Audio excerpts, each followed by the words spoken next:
Hello and welcome to another Women's Health Cover interview. I'm Roisín Dervish-O'Kane, Chief Interviewer and Features Director. It's a special one this time. Not one cover star, but three.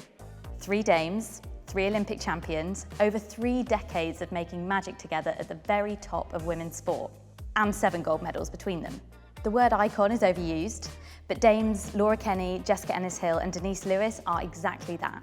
And ahead of this summer's Olympic Games, we sat down to discuss their successes, their struggles, and the ways in which sport, even at this elite level and even in 2024, still has a long way to go when it comes to supporting female health and with it, true equality. Let's get into it. Jess Ennis-Hill, Laura Kenny, Denise Lewis, welcome. How's it going? Good, thanks. I think it's going really great. good. Yeah, I've had a lot of fun today. Oh, I'm very glad that last group shot looked incredible. They looked amazing, didn't they? Yeah. It's always a bit awkward having our little laughs on screen. Oh, yeah. So They looked amazing, really amazing. Definitely did. Before we get into our chat, I imagine that the world in which you guys occupy, that of elite sporting legends, is quite small. So I want to get a sense of how you all know each other. Could you tell me first how you first became aware of each other and any key interactions you've had over the years? Denise, let's start with you. My goodness. Well, obviously, I've been avidly following Jess's career. Hence, after I retired, Jess was the person that was coming through strongly.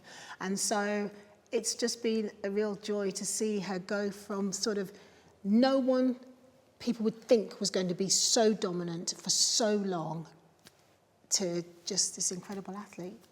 It's been great. Oh, bless you. And yeah, obviously vice versa. Like Denise was always the athlete that I remember watching her compete and, just seeing her battle through the heptathlon and thinking like, what is this event? And seeing how she, dominated in an incredible way for such an amount of time as well. And then obviously we've ended up working together now, doing punditry with the BBC, and we're on the other side now, aren't we? Getting to watch the next generation of athletes come through and reminisce and, just be on a different path now, which is, but still within sport, which is fantastic. And obviously, Laura, you and Jess had the magic of 2012 together, right? Definitely, yeah. And for me, I think coming so post 2012 and obviously 2016 and deciding to have a baby, Jess was very much the person that I looked up to, and got in contact with over that whole period, because there hadn't been very many females that had done that and come back after childbirth. And so Jess was my absolute go-to for all of that, because she's kind of spearheaded it for us. I remember sitting in the kitchen and just having that chat for the first time and just going through all the different, experiences. And it was just an incredible conversation though, and to see what you've gone on and achieve as well is just mind-blowing. Oh, thanks. And Laura, it's your first Olympics, not as a competitor. How are you feeling about it? Well, it will be nice. It's going to be so different for me. But I mean, I'm really looking forward to it. I think because I've spent so much time out, obviously because I had Monty and I've been able to watch the girls at World Championships and Europeans already, that I'm just sort of looking forward to actually watching them compete. And I mean, a bit like Jess said, when you're an athlete, you're so focused on your event. I've never really got to enjoy an Olympic Games, for what it is, in its entirety. And so for me, just being able to actually watch everyone else and be able to take my son Albie to some of the events. Of course, and you've also got your first primetime punditry gig. I do, yes. Do you think you're going to have any nerves? No, it's just like this, isn't it? I love talking. I was about to say, this one can talk for Britain, okay? People will be messaging me to say, shut up, tell her to shut up. No one wants to hear her opinion anymore. No, I enjoy that. I enjoy this side of things, I do, yeah. And Jess, just briefly, what emotions did you experience on that first non-competitive Olympics? I still felt all the adrenaline, so I don't know, I'm sure you'd say the same thing, that you still, what it feels like to be on the track and to be lining up for the hurdles for your first event, how much it means. And I think even though you're on the other side and you're the other side of the camera, it's still very raw, and you still know a lot of the competitors as well. So I felt quite nervous, a nervous energy around even just, sitting there watching. And Denise, what about you? I felt sick. I mean, she's already warned me. Yeah, I felt really sick. It was a sort of a longing and it sounds weird to say, but almost like a jealous, kind of, I wish I was out there, but I can't be. And I didn't quite like the feeling, to be honest. I think it really marred my ability to really enjoy it.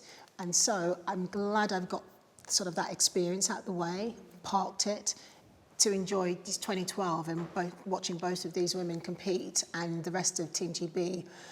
I could just embrace all of the emotion and be elated and get rid of those raw, I don't know whether you call it negative emotions. It was just an emotion that I didn't expect to feel. Yeah, the sticky stuff. Yes. And Laura, I want to kind of touch on your retirement. So when you announced that you were going to be retiring, there was a big media reaction. Did any of it surprise you?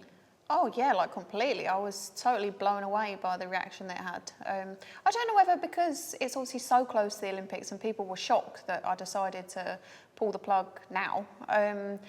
But yeah, it's just, all the support I got was just insane. Like I couldn't believe that anything, like that it was me. Like honestly, I've said this a few times about like throughout my career, that you feel like you're living, like you're watching someone else's career, like I'm like above it. And those few days were just mental. Like I felt like I'm getting pulled from like pillar to post, but someone else is moving me. Like it was a really weird, surreal 2 days. And in your reasoning for retirement, I'm sure was actually very, relatable for many working mothers. You saying that the sacrifice that you were making with your work kind of no longer felt worth it. I'm intrigued to know if there was a moment where those thoughts clarified or straw that broke the camel's back and made you think, nah, do you know what, I'm done now? I think because I struggled to conceive Monty, I think that definitely changed my mindset towards competing while, your children are growing up.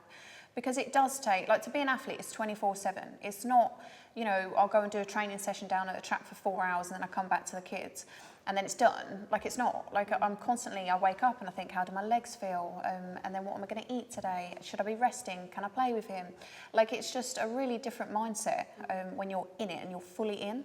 And then Monty come along, obviously, and it was, I cannot tell you the desire to have another child, like how it consumed me for such a long time, that once he was here, I just wanted to spend every minute with Monty and Albie, obviously. It doesn't take away from how, we brought Albie up for the first 4 years, but it was just very different. And then I was getting asked more and more if I was going to go on these training camps. And like one of them was to Australia for a month. And I'm thinking, well, how am I going to juggle that? Like, is he coming? Because Albie's at school. And then I'm going to bring my parents to that. And the more people asked, I relate it directly back to how I felt when I first started. So when I first started, you go off to training camps and it's the first time you leave home. It's the first time without your parents. And I used to feel sick, like to the point where I'd dread it. Like I'd see it where my mum's written it on the calendar and I'm like, oh God, I don't want to go. I don't know anyone. And then every time someone asked me, do I want to go on these training camps? I was just like, no, like I literally do not want to go. And that was like the warning signs really. And then the closer it got to Olympic qualification and there was one left for me to do, I just didn't want to go. I just didn't want to leave him. And in my head, that was the kind of the clarity that I needed. It was just, you're feeling like this because you just don't want to do it anymore. Like you need to just say you don't want to do it.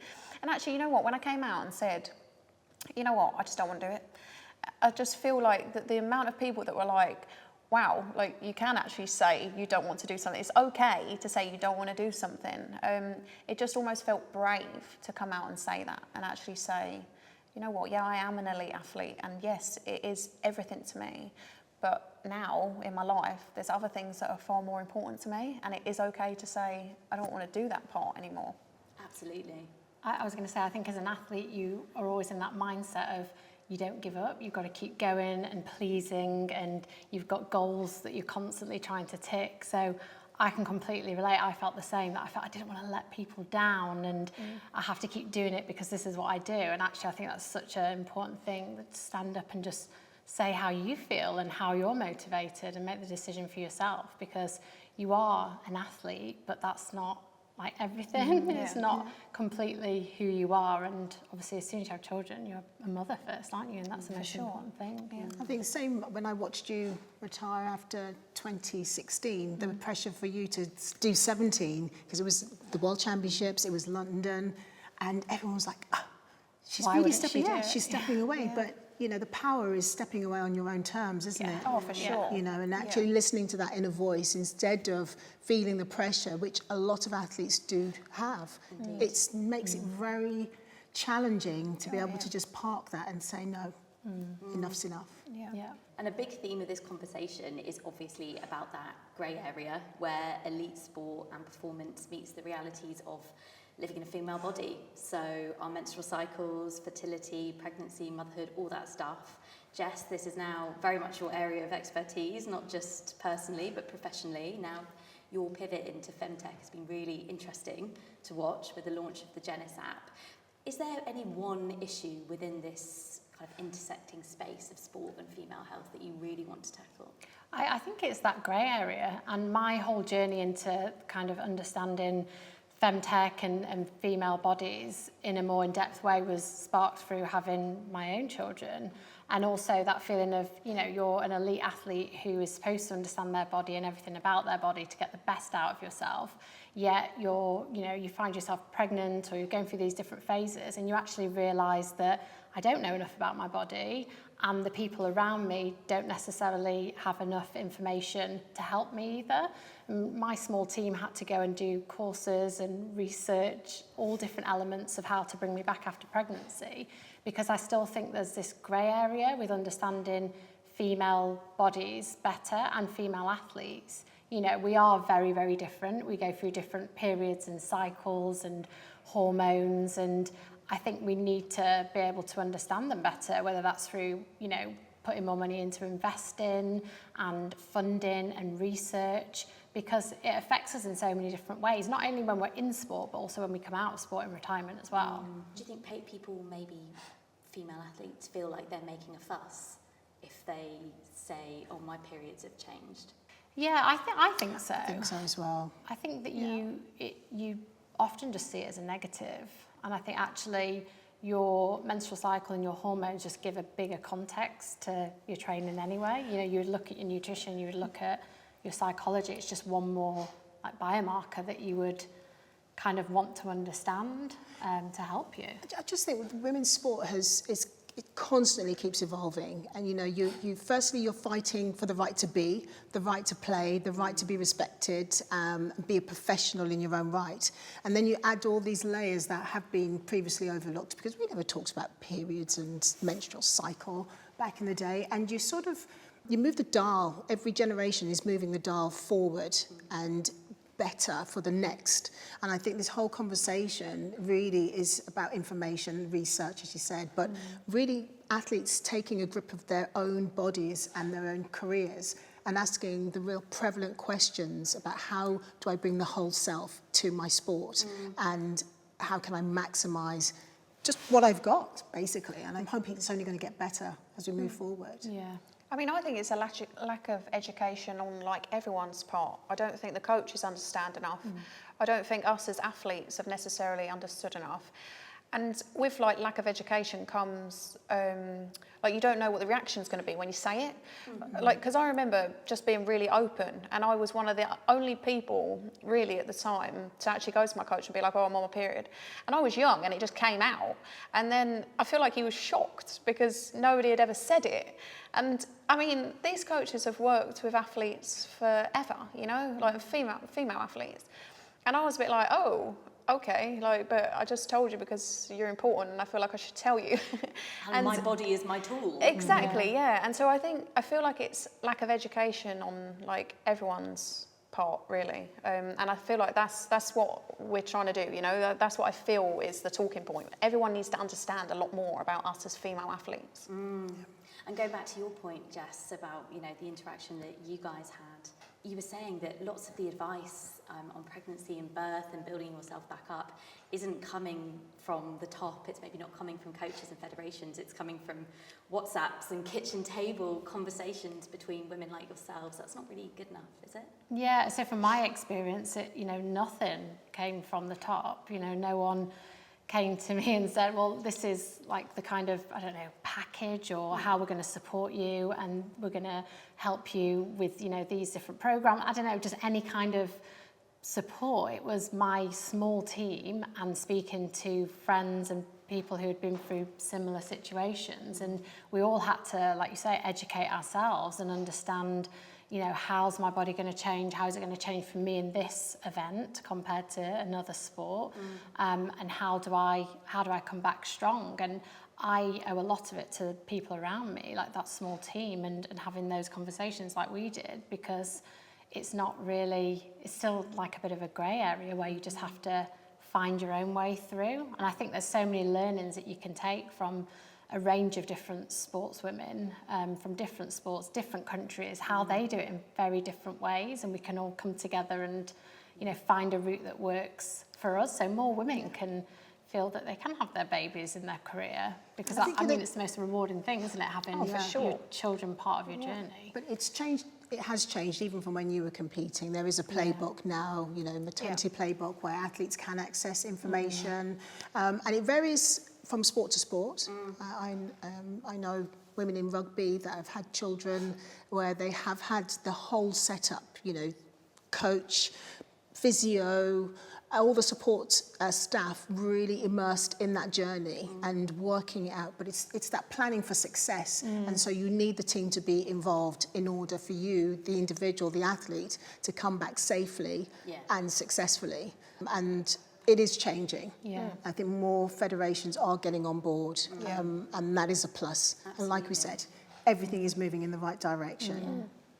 And as we talk about progress, Denise, that the picture, even where we are now, even if it's not quite good enough, you know, that's night and day compared to your experience, isn't it, coming back after Lauren? Oh, let's not even go there. I don't want to depress everybody. It was, you know, it was a very, very lonely experience, and, you know, it was almost talk to me when you come back, when you're back on the performance pathway, because I just felt like I was cut right off. And so I literally have parked those sad days where you just think you're a performing animal with no soul and no heart, and you know, and now we are looking at, as I said, the whole person, and how people show up for that whole person. Yeah. And we are talking to you at a very interesting juncture of your career, because you're about to enter your self-help author era. I think I've experienced a lot already, you know, both professionally, emotionally, and all the layers and hats that I wear as mother. And so I think I'd like to have the opportunity to share how you bring your best selves in this journey of womanhood.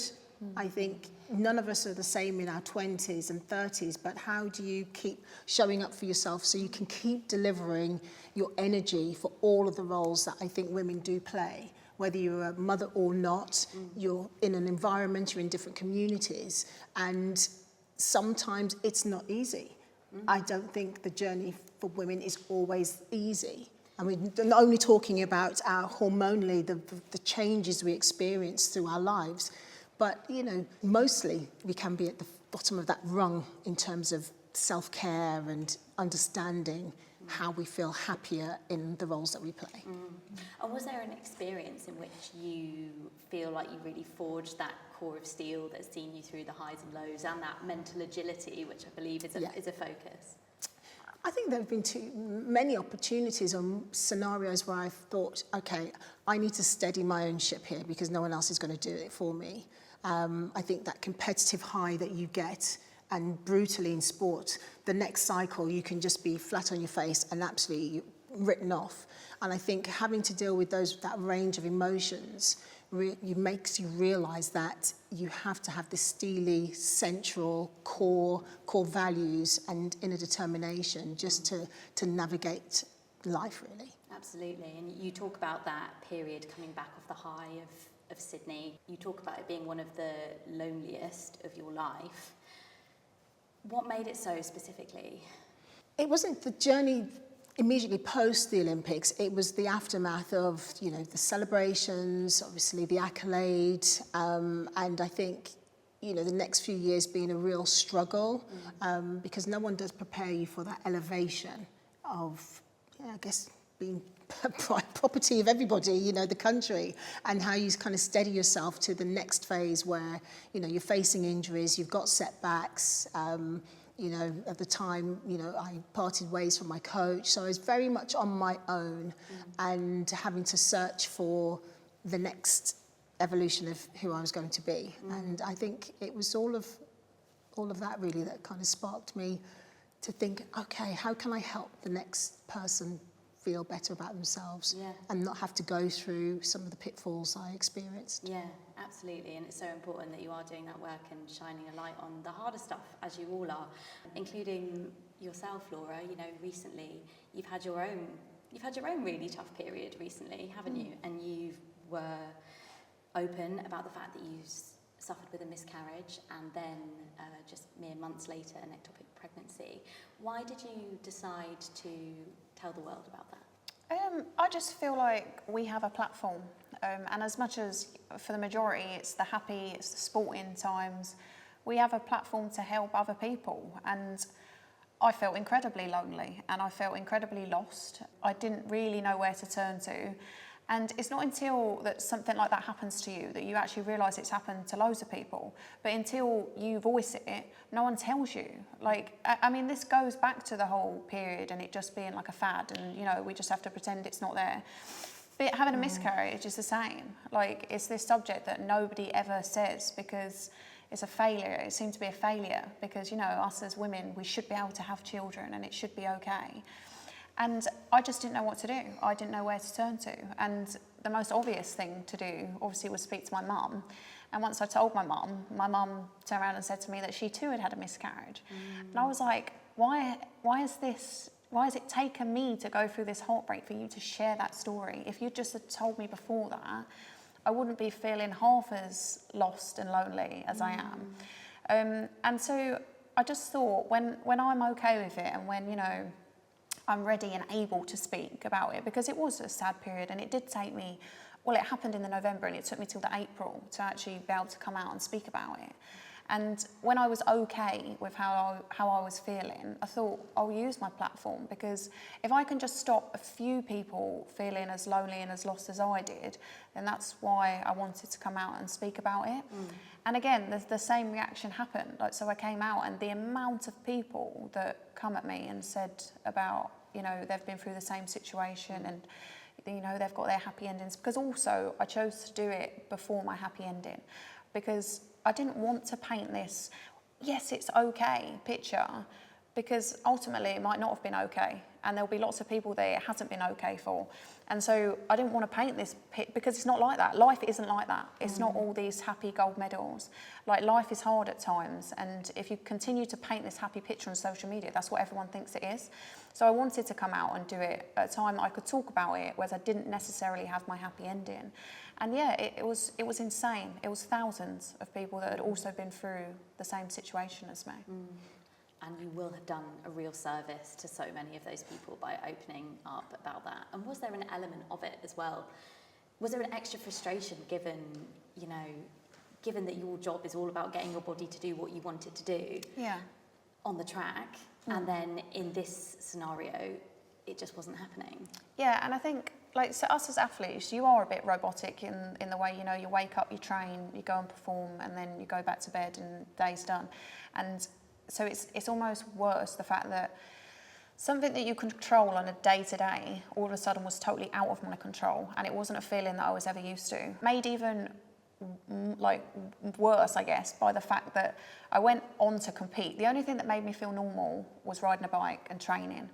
And that was like my go-to when I was going through these horrible days of feeling a bit lost, I guess. And the Commonwealth Games came round and it was on London Velodrome, and I just felt like I wanted to compete. But then when I got there, I didn't want to compete. And I go, I ride, I race, I win, and my body does what it's used to. So why was it doing that thing, but it wasn't doing what I ultimately really wanted it to do, which was make another baby? It just wasn't happening.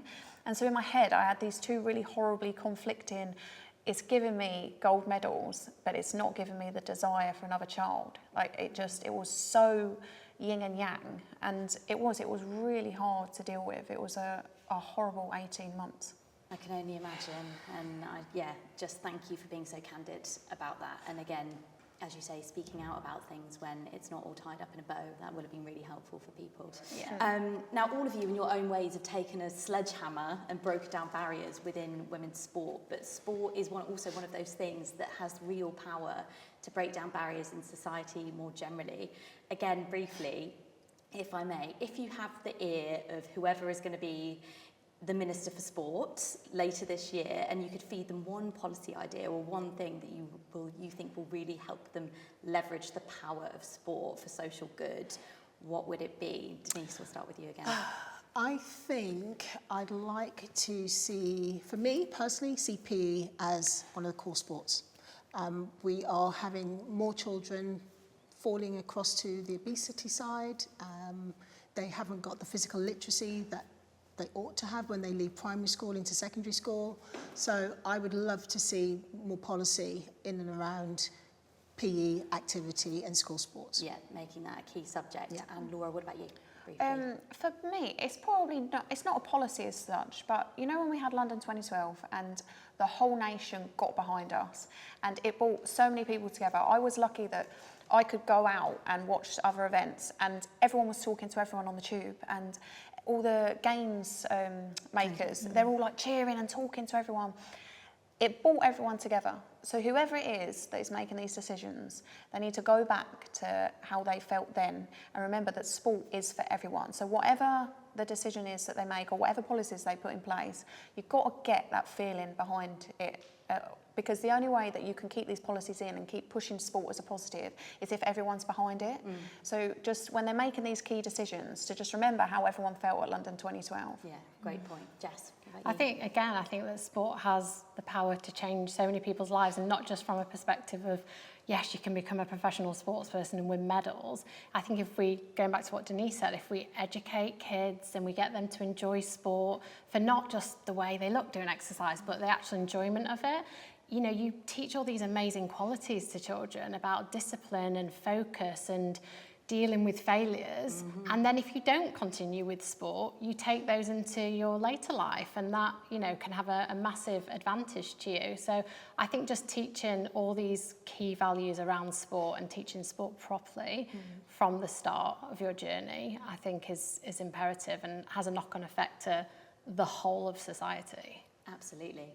Well, to all of you, thank you so much for having that conversation. It's been so insightful. Thanks for your insight, thanks for your knowledge, thanks for all the stories. And here's to an amazing summer of sport. Can't wait. Yes, we're ready. Well, there you have it. The inside track from 3 absolute titans of sport. Make sure you pick up the July-August issue of Women's Health, our Olympic special, to read their stories in full. And thanks so much for watching, and see you soon.